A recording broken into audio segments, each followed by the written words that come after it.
Well, I've always been an admirer of Anavila, and she was one of, I've always loved wearing handloom saris, and I promote it in a big way myself. So when Anavila came out with her first collection, I remember seeing her saris in a picture and saying, "Oh my God, who's the designer of this gorgeous creation?" And I love the fact that when she started out, also she started doing these lovely muted pastel, weaves, which were hardly to be seen at that point, and she had a very distinct style of her own. So when you saw an Anavila sari, you knew that it was hers.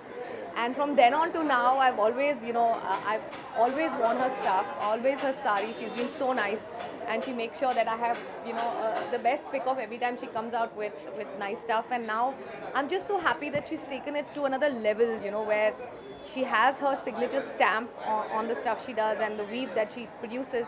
But it's also, it shows color, and it's dramatic, but it's dramatic in its simplicity. It's not there shouting for attention, saying, "Look at me," but it's there just by the simplicity of the beautiful magic of that weave. You know that you're in something special.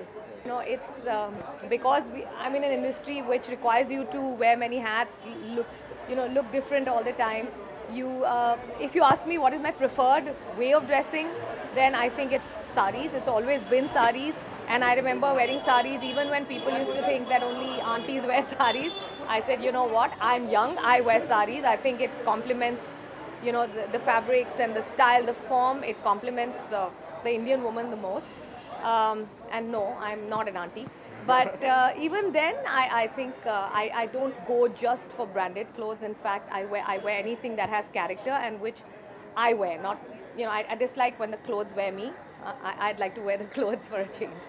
So.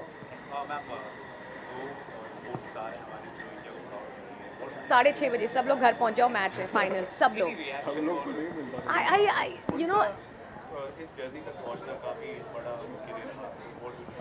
I think it's a victory against all odds. हम सब जानते हैं कि हमारी देश की unfortunately sports की जो ट्रेनिंग नेटवर्क इंफ्रास्ट्रक्चर है वो इतना प्रोत्साहन नहीं देता है स्पोर्ट्स पीपल को, and they have to struggle against all odds despite the lack of training. One has been hearing horrible stories about how the administration has gone in business class, but all the sports people are in economy. Not that economy and business has anything to do with it. It just shows कि आप दर्जा क्या दे रहे हैं अपने sports people को.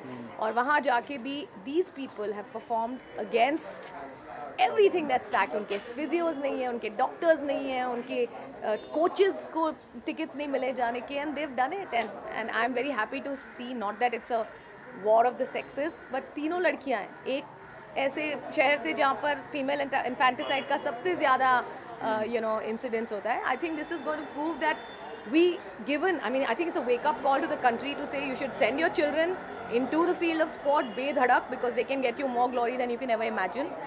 And the second thing is for the government to wake up and say, we've got the talent, we've got the physique, we've got the training, you just have to put in some decent money behind it. My point is, when a sports person is out there on the mat or on the field, he's not trying to not perform his best. They are out there to perform their best.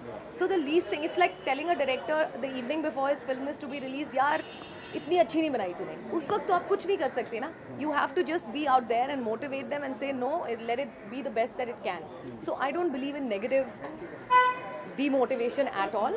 Yes, if you want to, you should do it year long. Keep the spirit of sport alive for the entire year. Not just wake up at Olympics and say, oh, you know what, you're taking selfies.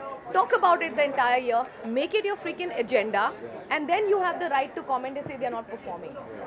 You can't just bhadko last day when you see, they're not performing well. Arey, they're not. I don't believe in that. They are out there. They're representing your country. You owe them your loyalty. It's as simple as that. You're welcome. Thank you.